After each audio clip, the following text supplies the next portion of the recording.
It is Saturday, and reading again from What Little Girls Are Made Of from 1993. This is called As Midnight Approaches.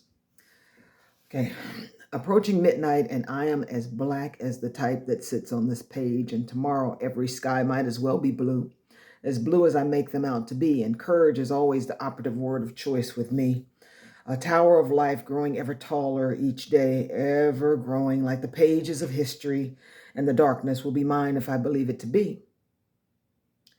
Reveling in the fact that I was allowed to be in this life, in this here, and in this now, reveling, shaking my thing and flapping my lips, giving attitude unlike any other, and that laugh with a hint of pain, scratching the surface of the roof of my mouth, scarring the tongue, and pasting up facades for all the world to see. And I wonder what lies between the stitch and my grandmother's quilt. There was a darkness then, and she stitched way into the night as I write, way into the night, embalming my fabric of words and life. And I think she must have cried, as I now do, in the darkness of that subtle black skin that encased the her she knew. Tears falling between each stitch, for I know her mind surely traveled to those places. She inspires me, but life propels me to continue, for I have not the strength to propel myself sometimes. And sometimes I wonder what the other life was like. Would I walk barefoot through the sands of time? Did my breast fall towards my knees at 23, bearing the weight of the world?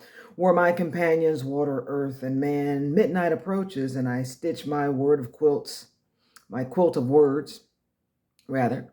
Not unlike my grandmother, it holds a chart of my experience, but I feel the need to use my hands for something more than cupping my face.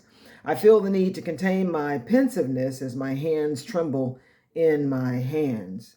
This could be an inspiration, for I house a clear vocabulary, but what will they say 100 years from now when those copper people read of my blackness? My blackness smeared across these pages. My blackness vacuums the whiteness of the sheet. My blackness only being allowed to exist nudged against the frames of white or green or anything but black.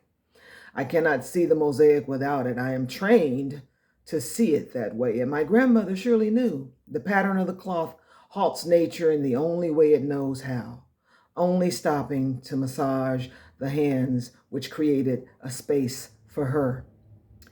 Midnight is upon me now, completely surrounding me as I light a candle to separate me from the darkness. And I write to separate my thoughts from my mind. My grandmother quilts to separate her from the patches which clutter the floor, to separate herself from the thought of not being busy enough to make life matter. And all the while, we don't even realize what we've done. Have a good Saturday.